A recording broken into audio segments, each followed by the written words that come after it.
So let's get started. I'm just going to do a brief introduction here to the conversation. Welcome to everybody who's in the audience.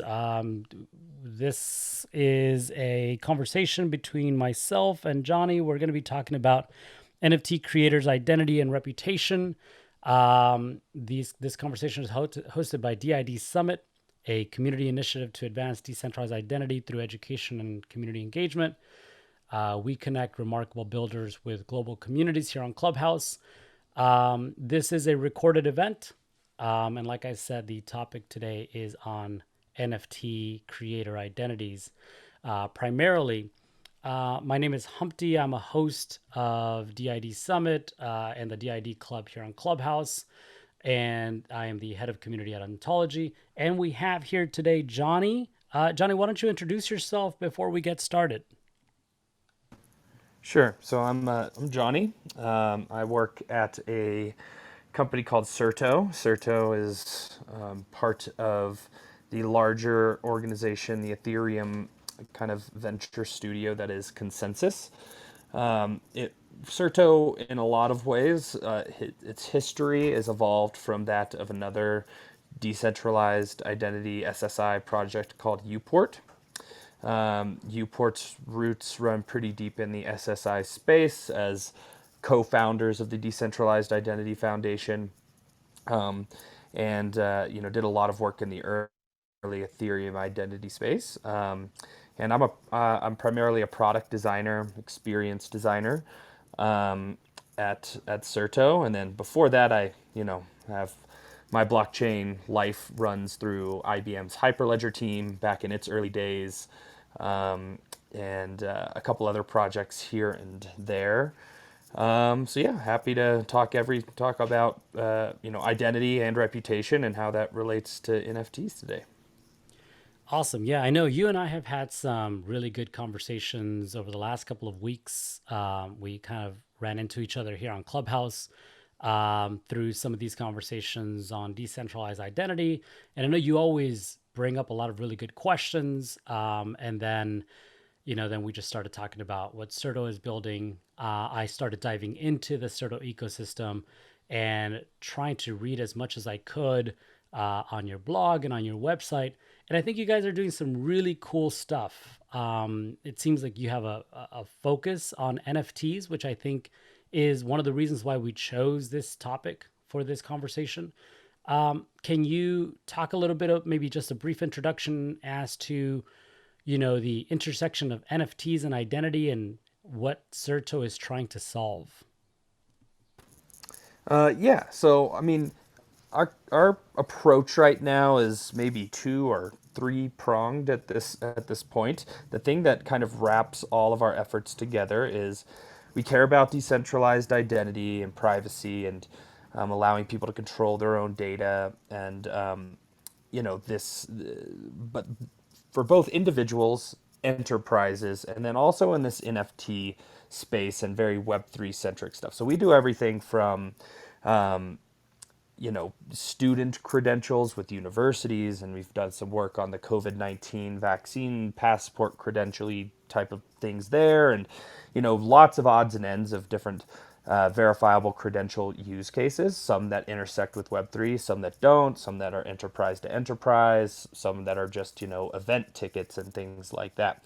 As far as the NFT stuff goes, we see that, authorship and, you know, uh, authenticity of creations and things like that are really an identity problem. Lots of these traditional art markets and just the way humans interact with art, there people care a lot about who is the identity behind the creative work, and we see that no matter how well standardized NFTs become 721, 1155, other emerging standards, there's still an underlying identity uh, thing to be solved here as soon as you want to map.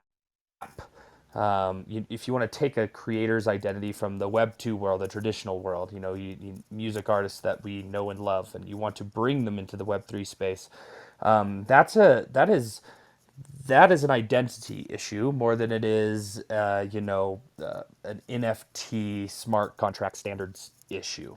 And so that's kind of been our focus. I'm sure we'll dive into some of these issues a little bit more, but the thing we see is potentially some re-siloing of what is supposed to be the decentralized web, and it's being re-centralized around identity.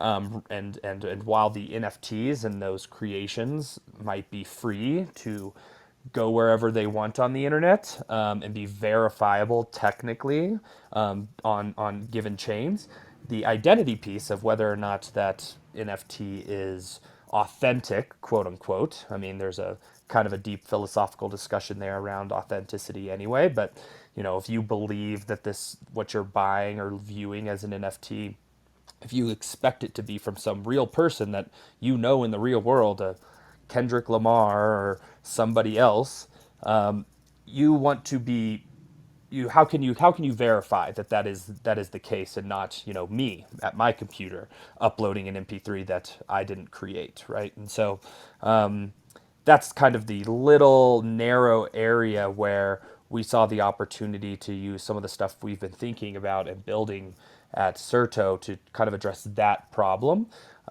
which, like I said, it seems like maybe in the short term it hasn't gotten a lot of attention, but we see it as kind of a looming issue as the NFT sector grows more serious.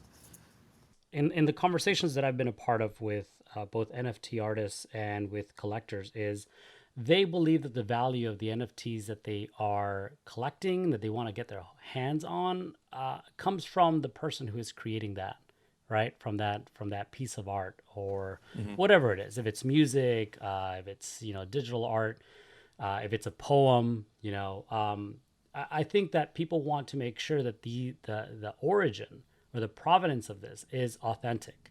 And there have been a lot of examples of people's works or people's identities, excuse me, being falsified, by people who aren't who they claim to be. And I think that what that does is it really hurts the collector and of course the artist, because people are being swindled, if you will, because they can't necessarily verify who that creator is and to make sure that that person is who they have claimed to be. So certainly there's a huge need in terms of finding a way to I guess verify and attach some sort of identity mechanism to these creators. And this isn't really just valuable to the collector. I really enjoyed the thesis of many of the articles that have been written on the Serto blog, because I think that the perspective, at least of how I read them, comes from a way to ensure that creators can also, you know, I guess make sure that their content and all of these NFTs that they're creating are going to be, I guess, locked to who they are beyond just an individual platform. And I guess one of the arguments that you make or that Serto makes on their blog is if one of these, platforms, NFT platforms like Rarible, as an example, were to go bust and they go away, what happens to the provenance of that artwork that has been minted on those platforms? Being that the identity is locked to that platform and is assigned by that platform versus assigned to the artist. I really enjoy that argument because I think it adds value to the creators too, and it kind of positions it in a way where it's something that they would want to also get to understand a little bit better and get started on, generating that identity. Right. Yeah, and you're totally right. That's we hear a lot of talk about NFTs being verifiable, and these words are thrown around much like the word trustless is always thrown around in the blockchain space, which I think is a misapplication of that word or concept. And in the low end maybe of the NFT market, you just like an NFT or a piece of art you come across because of the art. And I think in most, I guess, surface level engagement or thinking around art, that's what we assume is the value. That there is some intrinsic value to the creation, just because it looks nice and you want to own it. And that is true in many cases, and I think it's especially true at the lower end, where you are maybe not spending thousands, millions of dollars on a piece of art. And so you're not too concerned with the authorship. You just like the piece of art, whoever made it, right? However, for much of the NFT stuff we've seen lately, and to date, much of it has been based on, owning a piece of a highly recognizable work, a work that is by an entity that everybody knows. That is at least half of its value, if not to the entire value in some cases, right? And owning, especially, I think it even maybe makes even more, or is even more crystallized in cases where the NFT you're buying isn't even necessarily a work of art. So I think of things like Edward Snowden's legal documents that he NFT'd, right? So really what you're buying there is very contingent on it actually being Edward Snowden. And so the problem we see is when you get onto Rarible, when you get onto OpenSea, when you get onto any of these platforms, they do KYC on you, and you show up with some NFTs claiming to be Edward Snowden and his legal documents. They have to do some work. I'm not exactly sure what their process is right now, but they do some work to verify that, yeah, this is Edward Snowden. And that's a relatively manual process, especially for very high stakes things. Obviously, if they got that wrong, and it actually wasn't Edward Snowden doing that, and listing these NFTs, that would be a huge, PR blunder for the platform. So they put a lot of effort into verifying the identities of creators. Now, I still can get on there unverified and put up some work, and it is a little bit of an ad hoc moderation process where I can go ahead and post something, and if there's complaints, they'll take it down. I'm actually not sure what the policy is if I actually sell something that ends up to be misrepresented, what the process is there. The point is that these platforms, they do a lot of work on the identity verification stuff. And that work, the result of that work, which is a check mark in a lot of cases, is not decentralized. It does not go with the NFT wherever it goes.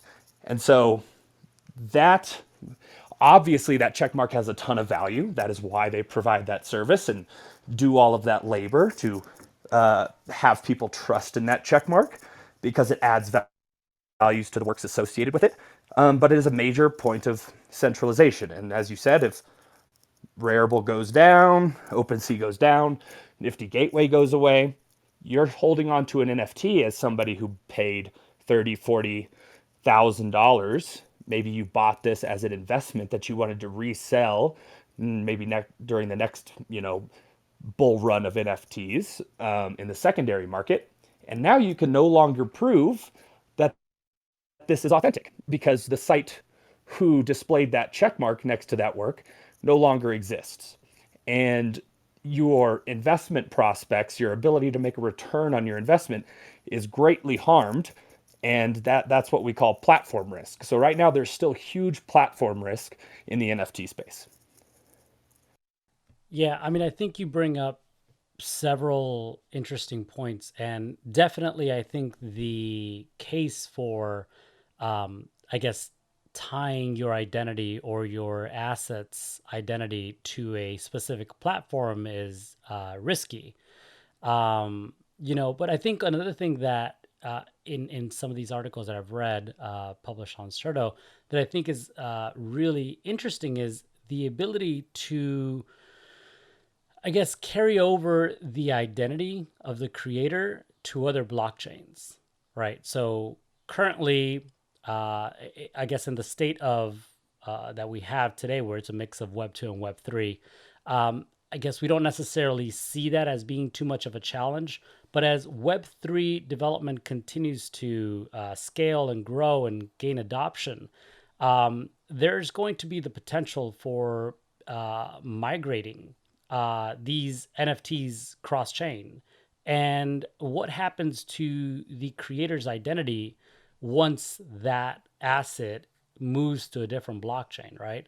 Um, Currently, I don't think, unless we're looking at a cross chain platform like Rarible, taking that identity to multiple blockchains. But at the same time, like you mentioned earlier, that's dependent on the platform verifying that, and that's depending on the platform continuing to exist beyond the next year or so. But as this continues to develop, what happens if that creator wants to ensure that their identity remains a part of that asset, a part of that digital art on another blockchain? Currently, there is no solution. Decentralized identity and these digital identifiers certainly offer a solution for that. And I think that that is something that Serto is exploring. Certainly, that's something that Ontology is exploring. So, maybe can you talk a little bit about that and how you see that being a challenge, and how DIDs could potentially solve for that? Maybe if there's an example of how, or a proof of concept of how something like that is working today, that would be great to hear. Yeah. So yeah, this brings us to kind of, if you buy the argument that I and Serto would make about this looming risk in the NFT space, the question is, okay, how do we solve it, right? And DIDs, which are decentralized identifiers, and another thing called a VC, which is a verifiable credential, are two emerging standards in the they're W3C emerging standards. I think DIDs is pretty mature at this point. I think there's like one more step left in the that standardization process. So these are open source technologies. They are designed to be interoperable. They are not proprietary to Serto. But these two things can help us solve this problem, de-silo the identities in the NFT space. And so what we do is at Serto, we can turn any Ethereum address into a DID.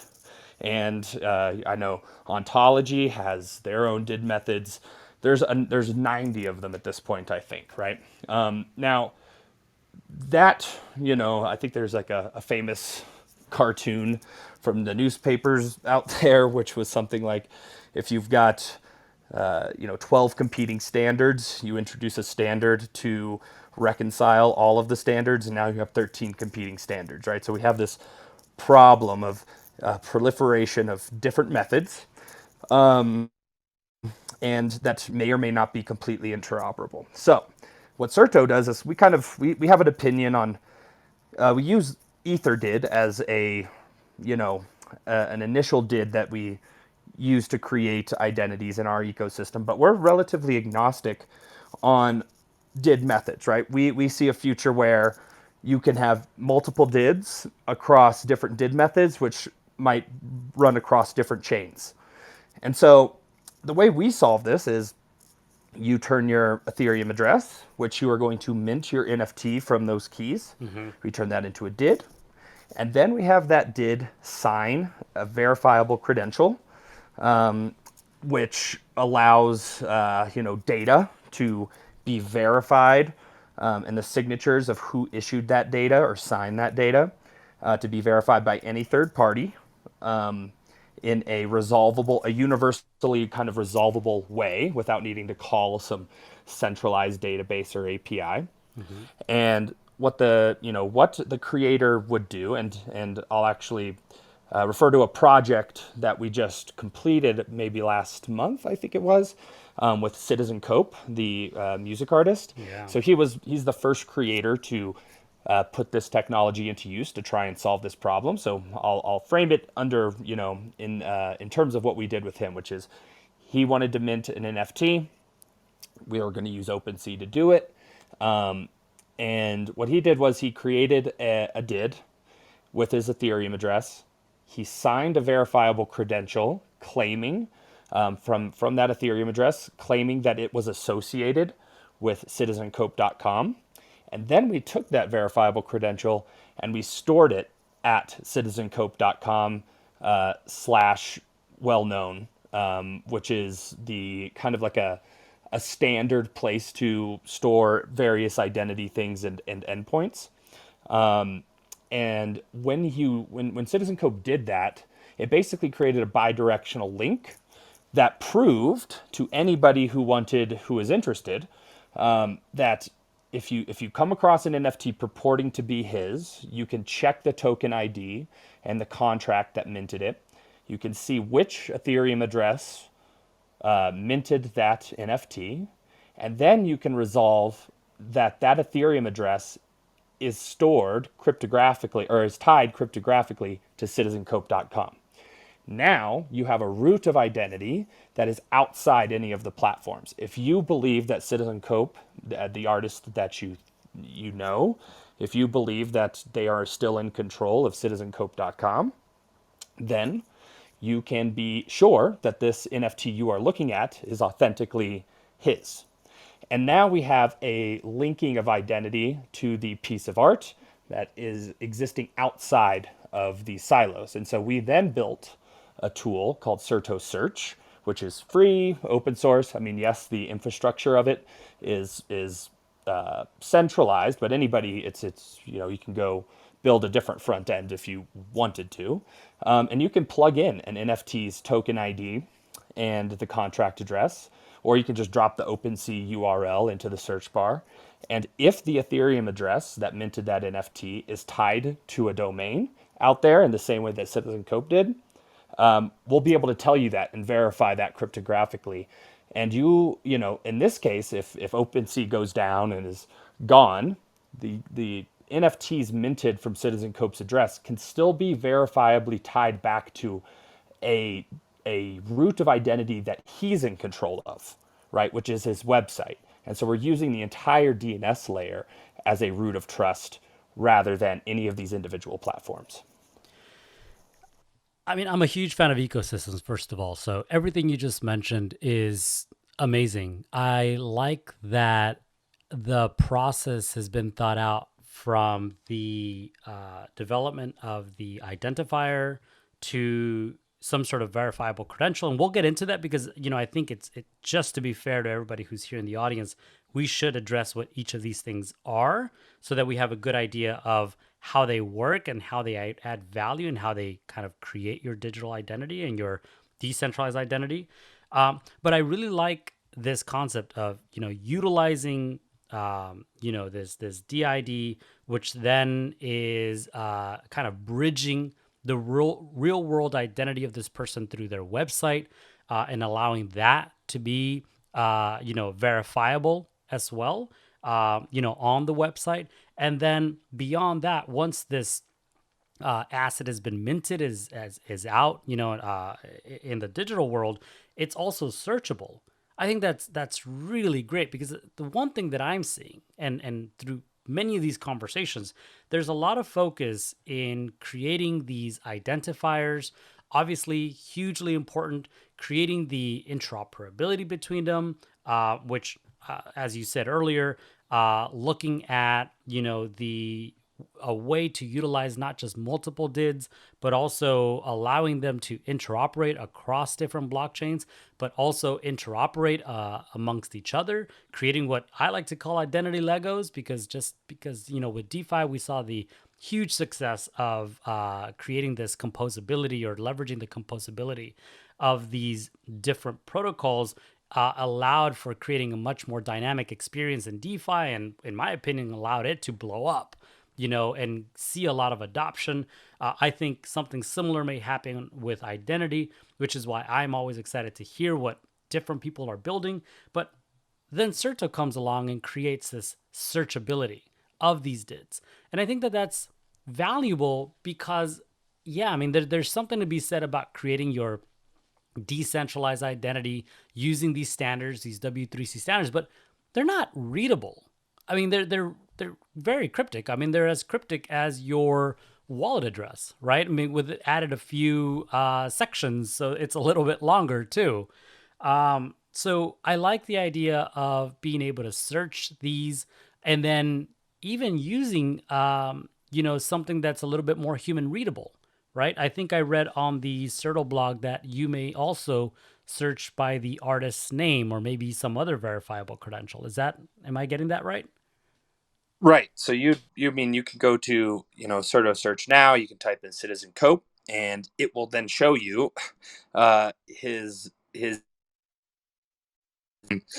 and the various endpoints. And one thing I wanted to come back to I don't think I had addressed, which is, this cross chain interoperability, which is in the same way that DIDs can be linked to domains cryptographically. Other DIDs, can be linked to each other, right? Mm-hmm. So Yeah. you can have a situation in the future where you mint a NFT from an Ethereum address that is a DID that is tied to citizencope.com, and then CitizenCope can create a Ont DID and go to whichever partners of y'all's, and can mint NFTs from that DID, right, which is Mm-hmm. based on a different standard. But if both of those DIDs are signing messages um, to the same did config file that we store in the website, then now you can say, okay, well, this creator from this Ethereum address um, over here on OpenSea is verifiably the same creator of these NFTs over on Binance Smart Chain or Near or whatever it Mm-hmm. is, right? Yeah. And so now you really have a single identity that is abstracted away from whichever chain or platform on any individual chain that you choose, right? And now you don't have to maintain your KYC, verifications theoretically. I mean, there's still some work to be done here, but you don't have to maintain uh, your identities across all of these platforms in Right. perpetuity, which we think is a major upgrade. And a future that we would like to see, right, like we're not going to build an NFT marketplace or build NFT minting tools or any of those things. We are just trying to be this protocol and platform and vertical agnostic identity layer, very similar to, I'm sure, what y'all's dreams are at Ontology. But one of the things we would love to see is future NFT platforms where Mm-hmm. you don't have to get KYC, right? I come to a marketplace and I show up with the NFTs I want to sell. And when people browse those NFTs, they're just calling the Serto Search API or Mm-hmm. something like that, or doing resolving it themselves, and they can just see and tell the users on the front end that, hey, this NFT that you're looking at was authored by universalmusicgroup.com Mm-hmm. or, taylorswift.com, right? And now you don't have to even do the work of the KYC check. I mean, it does put a little bit of burden on the user. There are some still phishing things to, figure out here. I'm sure everybody here is aware of the crypto scams that happen on Twitter where you change like a L to a capital I Mm-hmm. or whatever it is Sure. Yeah. in some username and try and fish that way. There's still that risk anytime you're using human readable text and characters. You have that little bit of that risk, but I mean those are smaller edge problems that I think we can solve. But yeah, the point is we'd love to see the emergence of NFT marketplaces where they don't have to do all of this upfront KYC, and maybe we'll see an NFT marketplace start to integrate, maybe they run their own KYC system Mm-hmm. still, but then they are also, you know, checking the Ethereum address that shows up to mint and saying, "Hey, oh, this NFT or this Ethereum address is tied to this domain. Let's show the user that, right? That's cryptographically provable, and that now gives users a high level of trust in what they're buying, without putting so much burden on the creator, to manage their identities across platforms. Yeah, I think KYC is definitely a hard subject, especially in this space of, decentralization and privacy and anonymity. Anytime I've tried to broach that subject, there's a lot of questions that come along with that, and that's fair, I think. Certainly, I think that there's value to that in certain, in certain applications, not all. One of the beautiful things about, blockchains, cryptocurrency is the ability to be anonymous or pseudonymous and participate in that way. But for various reasons, there may be a need for KYC. So, but Mm-hmm. one of the things that I've enjoyed learning through these conversations is how others also look at the argument or the challenge of KYC.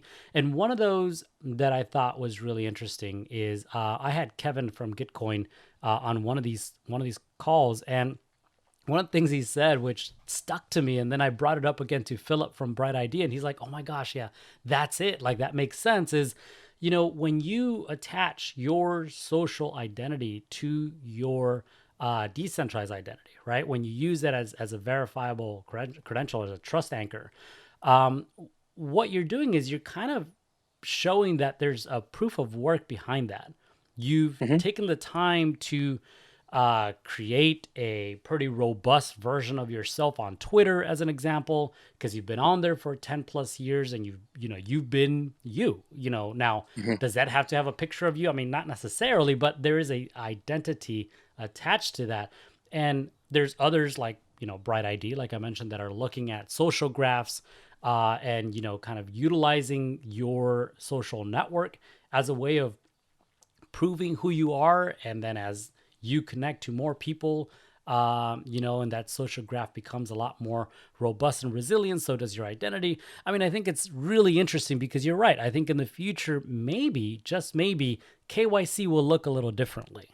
And I think that organizations and projects like Serto and Ontology, with what they're building in terms of decentralized identifiers and these other tool sets like Serto Search, will be used in a very different way from where maybe they need to be used today. And I think Mm-hmm. making them that much more of a richer experience too. Yeah, I mean, I agree that we rely on these big, kind of official identity proofs in a lot of cases, which in many contexts in which they're used might be overkill. So do you need full KYC, a KYC checker that, like an Onfido or any of these others, they're running a background check. They're checking your name against like no fly lists in the US, and they're doing some pretty intense stuff. I don't know that that's needed for everything. Mm-hmm. Obviously, it's not. There's plenty of things you do online that you don't have to get KYC for. But in the Web3 space, is because so much of what we do is directly tied to money and economics and tokens and whatever. KYC has become, almost ubiquitous across these platforms if they want to, avoid. If they're semi-centralized and they want to avoid any legal backlash. Mm-hmm. However, I think that there's a lot more space here to develop identities at different, I guess, fidelities, right? That until, once verifiable credentials and DIDs become more adopted, we can construct identities in a with a lot more flexibility in the composability of what is making up that identity, right? So Right. as you were saying about Kevin, I totally agree that lots of credentials can be substitutes for essentially proof of works, right? So like we do stuff in the education space, so like how likely is it that a bot has a diploma, right, and from some university? Well, it's very low, if not zero. And you already many people already have those, right? Obviously not everybody, but they'll have other certifications or other, things from public school or whatever. And if you have one of those, and you're just simply trying to prove you are human, or you are a unique individual in some system, which I know that that's what Gitcoin's been working on for a while, these credentials that hopefully people will hold in the future are already, you don't need to do an additional proof of work, right? You've already done something that proves a lot of work. It's just not in a form right now that's easily verifiable across all the systems, right? But if they're in the form of verifiable credentials, you can then just take them to any system, and your identity is bootstrapped in a way richer way than what we're able to do now. Yeah, I think the what's missing right now is the verifiability of it, right? It's Mm-hmm. incredibly difficult. I think some of the conversations I've had is, verifying someone's identity, or even looking up someone's diploma. You have to Mm-hmm. go to that centralized source, and you have to ask for them to share that with you. And I'm sure there's a whole, I mean, not that I've asked for one, but I'm sure there's a whole deal, a big process in order to get through in order to get that information. It's very difficult. Right. It's very centralized. Whereas I think, in terms of what like blockchain and NFTs and DID and all of these are doing is you're enabling people to be able to do that, in a way that isn't dependent on these centralized, organizations. It's done a Mm-hmm. lot more decentralized. You are empowered to verify that, and then get that information, as you need it. So certainly there's a lot of value in that, and as we're talking about in the context of NFTs, adds value for both the creators and for the collectors to be able to do that without necessarily needing to depend on that centralized organization like a Rarible, as an example. Because right now, Right. I don't think that they're doing it anyways, right? I mean, from Mm-hmm. what I've been reading, you can potentially, verify yourself as a creator that is maybe not you, by linking your Twitter account, but that's about it. You don't need to do Mm-hmm. anything else, so that person can continue to issue an NFT, but again, they're not the person they claim to be. So it isn't perfect. Right. And it just puts the onus, well, it just creates a different problem in a lot of cases, which is like, I guess I mean, it's kind of not in our face because it is a foregone conclusion that anybody in the NFT space or the Web3 space has a Twitter presence, right? But obviously that doesn't need to be the case, right? Which is, what if you don't even have Twitter, right? Right. Which is hard to believe in our space right now, that somebody wouldn't have Twitter, but most people on the earth don't have Twitter. Right. And so that is just like not going to be the global identity verification service for everything in the Sure. future. So it works right now because so much interest in the space and so much of the culture of the space revolves around Twitter identities that we don't really notice it. But it's not the long term solution. Yeah, no, I agree, and I think that that's why there's obviously there's a lot of growth and evolution left, but there's a lot of development that's already been done in order to create a much more dynamic verification method. Mm-hmm. It isn't just Twitter. There's multiple ways to identify yourself, and of course, if you need to do something that's jurisdictionally, limited or restricted, there's the traditional KYC method. So, Right. there's a lot of options already, but, as the technology continues to evolve, I think that we're going to see a lot more interesting and decentralized ways of doing that too. And, Right. I'm really excited to see how Serto continues to grow and create, this rich playground, not just for NFT artists, or creators, I should say, but, in the decentralized identity space in general. Mm-hmm. Yeah. I mean, the NFTs are they're the rage right now, or at least have been these past couple of months. And we love NFTs in the space and everything, but identity obviously is much bigger than just this narrow use case. Well, I guess it's not even that narrow of a use case. Who knows where NFTs go? But it's only NFTs or identity and decentralized identities are just so fundamental to uh, everything. You can't. So, like, I know that there are some ideas around purely on-chain identity, which is, interesting.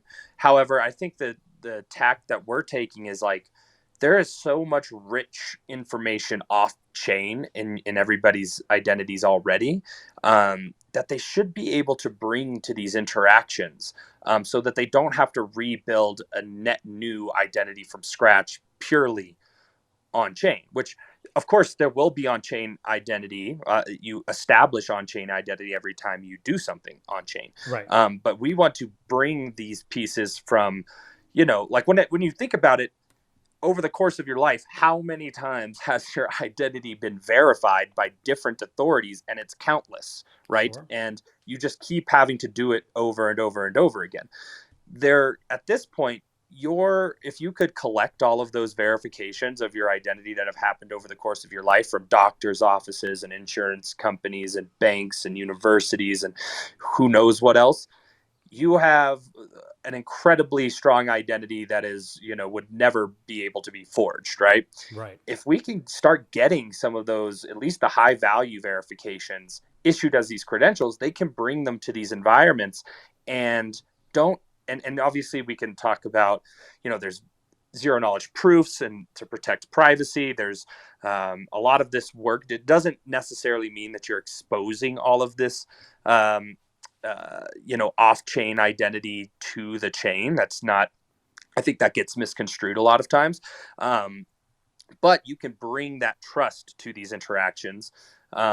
And it's all sitting there. We just got to turn it into verifiable credentials and tie it to DIDs. And, so much of this space, NFTs, DeFi, and the like, can be opened up to a lot more use cases that are constrained right now because of the lack of reputation, right? So you can only really Mm-hmm. do very, very quote unquote trustless things, right? This is why we see lots of over collateralized loan things, right? So they just take identity and reputation out of the equation and just say, we're just going to make you over collateralize this so we don't have to trust you as much. And, that's not how most of the regular world works, at least in finance. And so, we're right there. If we can solve this identity problem, what y'all are working on and what we're working on, the space is poised to explode, I think, far beyond anything we've seen so far. Oh, for sure. Reputation, I think, is going to play a huge part in allowing this space to jump to the next level. I Mhm. think a lot of us who have been in the blockchain space, dealing with cryptocurrencies for any time, in interacting with protocols, staking, whatever, all of it is basically our reputation on chain. And as Mhm. we leverage this, I think it's going to open up a lot more opportunities. Certainly, I'm already seeing not just use cases but development in DAOs, which are Mhm. incredibly popular this year. Airdrops, STOs, utilizing decentralized identity enables projects to be able to execute these in a fair way as well. And in a way that Mhm. for in the case of STOs, also that is legal. So it's really interesting the way I see decentralized identity kind of intersecting and interweaving through all of these different protocols and use cases. And, I think reputation for sure is going to, be a big part of that. Right. Yeah. I mean, and I think that's the way. I mean, I personally have been saying this for a couple of years now that I'm actually, I mean, identity and decentralized identity is the term that everybody uses in the space. But I think what most of what we care about when we talk about identity is actually reputation. We Mm-hmm. call it identity, but um, most everything is, whenever you're providing a service or interacting with somebody, uh, what you're concerned about is how they might behave in the future, right? Which is, will they repay the loan? Will they, are they the person I should let into my event? These types of things. Right. And I consider that all reputation, which I think we, as an industry, kind of maybe smartly shy away from the word reputation a little bit, just because of the stigma around reputation systems, which are notoriously, because they've been done in a centralized way, are like notoriously bad things in a lot of cases. Right. Um, Difficult to and change, not very Yeah, obscure, not transparent at all.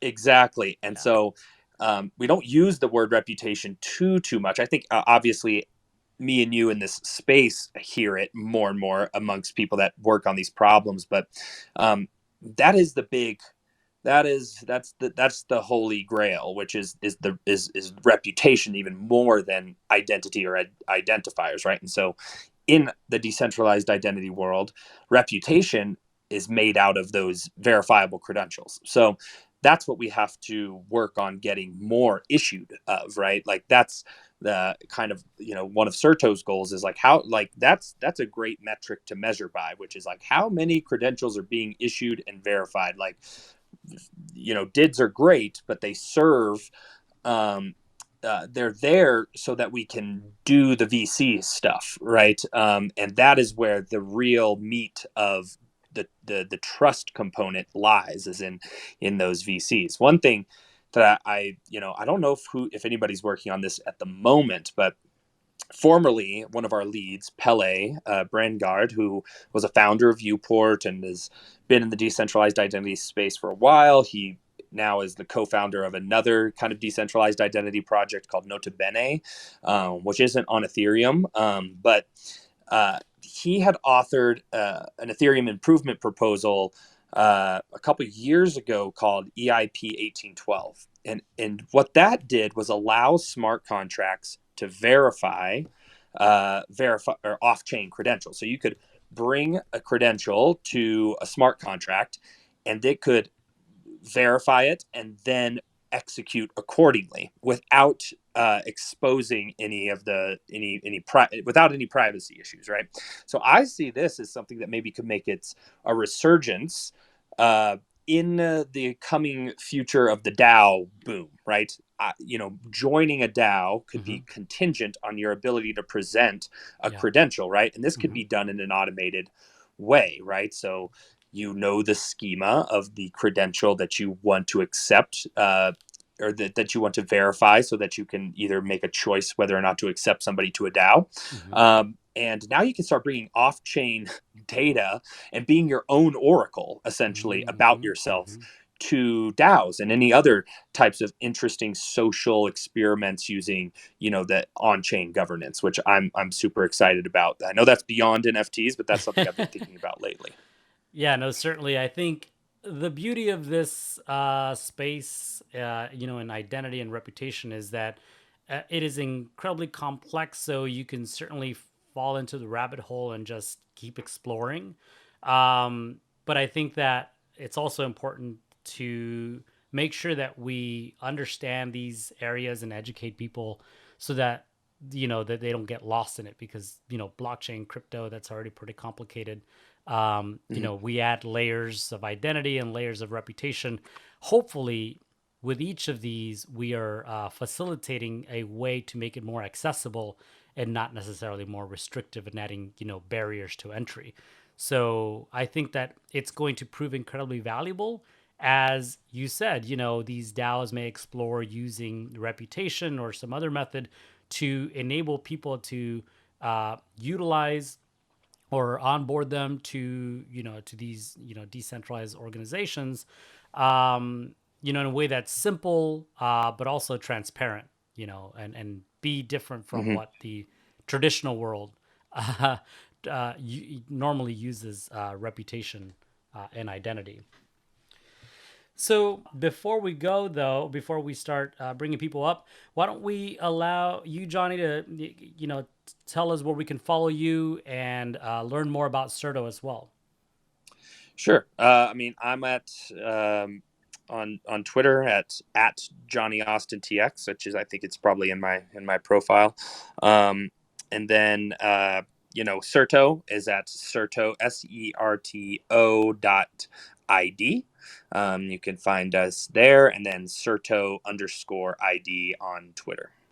Great. All right. So yeah, let me bring up Russell here to ask questions, and maybe we'll just bring up your team if they wanted to add a little flavor to the Sure. conversation as well. So I'm just gonna open it up, Yeah. invite to Bring everybody speak. up. Yeah, it's like Hey, family what's now. up, Johnny? What's up, Humpty? What's up? What's up? Hey, thanks for putting the pressure on me to ask a question. A really good question was the pressure. Yeah, I know. So here's the thing. I was curious to, as you talked about it, Johnny, decentralized ID in regards to NFTs and the school IDs. I was just curious as Mhm. how that works, and do you think that in the near future that to be mainstream adoption? Yeah, I mean, I guess I present that as an example of a way you can bring your or make your identity more robust in the NFT space without necessarily uh, needing to rely on a centralized identity verifier such as OpenSea or a Rarible or a Nifty Gateway, right? You can bring, as just an example, the proof of graduating from some university, right? With its you have a verifiable credential, it's got your name on it, it's issued to your DID, and that DID in the case of Serto and what we've been working on is an Ethereum address. So when you Mm-hmm. come to mint an NFT on some platform, they a proof of a diploma from a university is about as good of an identity verification that you can bring with you as it gets, in a lot of cases. So they don't necessarily need to run an identity check on you. You already have a proof of who you are, Mm-hmm. right? And it's vouched for by some accredited university. I went to the University of Texas. I'm sure most platforms out there would take that as a root of trust, um, as to who I am. And so these types of things that we all hold already, can ease the pain of onboarding into a lot of these NFT marketplaces by not making us jump through a bunch of hoops to get our identity verified when we've been verified by numbers of institutions already. Just let us bring that to the platform and then just give us the stamp, right? So I think that will make it easier for people to bring trust to the Web3 space, in a way that doesn't make them just there's so many newbies. I'm sure people, like we all know people who come to Web3 for the first time and they just can't believe all of the hoops they have to jump through to Right. get started, right? And we're sitting on these robust identity proofs of our identity already. We just need the verifiable credential and did stuff to be adopted so that we can bring that data with us and not have to jump through additional hoops. 100%. Hey, hook 'em, by the way, too. I'm in Austin Oh, myself, so nice. That's great. Yeah. yeah. I did have a question, Humpty. You brought up the adoption from DAOs as far as Mhm. DID goes. What do you think would be some of the major objections to from DAOs starting to adopt the DID? Uh, I don't know if there's an objection per se. I'm familiar with several organizations, both who are starting as DAOs and those who are exploring it, exploring DAOs to add value to their organizations or communities that they've already built. I think it's more about ensuring that it adds value to that relationship between the community, and whatever it is that they're trying to build. I've seen some really interesting ones. Most recently, Gitcoin DAO actually was really interesting in the way that they launched, launched the DAO and the GTC token, and making sure that those who are getting the token are, even before they get it, are either delegating or starting to vote, or participating in governance on that platform. So that was really interesting. And the one thing that I think is a common thread in the conversations that I've had already is about the one token, one vote being favoring more of that plutocracy, where if you hold more tokens, than the other person, then you are in effect more valuable to that protocol or to that organization versus verifying your identity. You're now able to vote on initiatives as a human being. So it's more of a one person, one vote, which I think is more fair, more democratic. And I think that that's kind of the purpose that a DAO tries to solve, is empowering people and being more democratic than plutocratic, excuse me. Yeah, I totally agreed. Like so first, the Gitcoin DAO stuff is a great example of where I could see identity playing a role either in, the Gitcoin ecosystem or a comparable DAO in the future. So what they're experimenting with, and I'm a big fan of, is this, concept of liquid democracy, which is Right. you have some voting power and I can delegate it to somebody else who I trust to use my voting power on my behalf. Right. So the interesting thing though is that I am in a position where I know lots of people who I might delegate my voting power to, right? And so um, that's just kind of a function of how tight knit the space is. However, in a different scenario, you could imagine a DAO where you've joined the DAO because you care about its mission, but you don't actually know many of the people in the DAO on a personal level, right? Like I know many of the people in the Gitcoin DAO on a personal level because I've gone to conferences with them and I know who I trust to make decisions, right? That might not always be the case. So in that case, how do you make a decision who to delegate, your voting power to, especially if the votes that you might be voting on are of variable contexts of, maybe one's about protocol engineering and one's about UX or one's about economics. How do I know who are good at those things where I might delegate my voting power to? That becomes a reputation question. And a lot of that reputation would be greatly enhanced by being able to bring those individuals off-chain identities, like the proof that they founded some company that developed protocols, or the proof that they graduated from UX school somewhere, right? I don't know, their names mean nothing to me, their profile pictures mean nothing to me, and their Twitter handles mean nothing to me.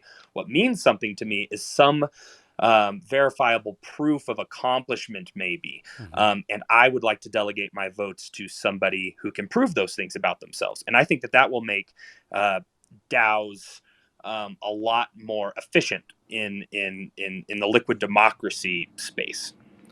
Yeah, absolutely. I think that's it. It shows that there's a lot of experiments going on. Gitcoin DAO is definitely one of those experiments I think is really interesting, both where they're coming from in terms of their quadratic funding methods and how they're utilizing identity already in order to add value to the projects that are seeking funding through their platform.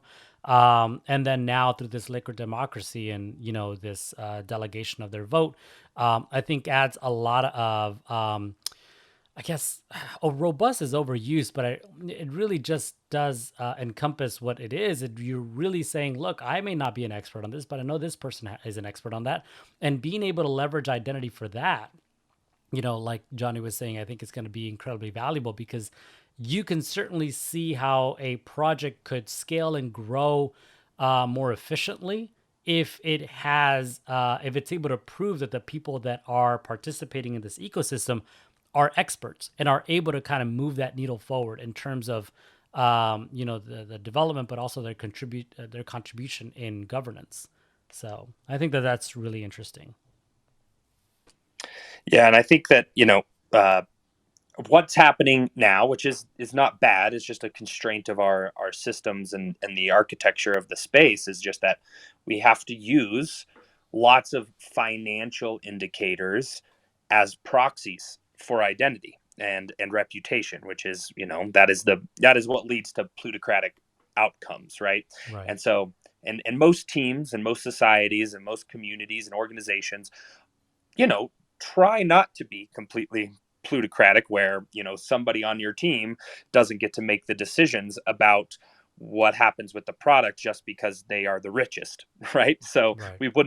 we don't actually want that, and I don't think the future is that. So we have to figure out some way at some point, to bring non-financial indicators to our identities, for this type of social coordination.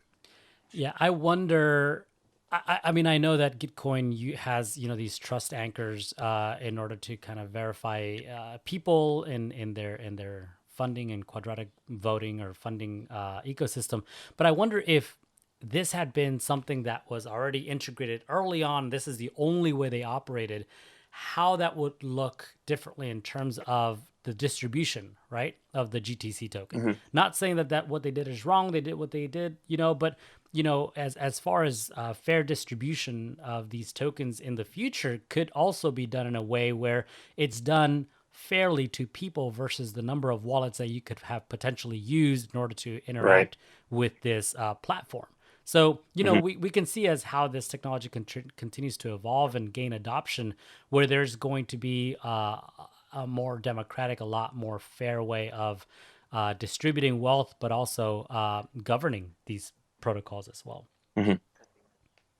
Yeah, I mean, I think or distributing tokens to based on whether or not you hold a verifiable credential of some sort, in the future, could go a long way into reducing, I guess, the gamification of this stuff. I don't think anybody probably did gamify or exploit Gitcoin very much in this way, but with the Uniswap airdrops and the 1 inch airdrop that I was in both of those airdrops, and man, had I known beforehand that those things were coming, I would have just sat at my computer for 24 hours using the protocols from different wallets.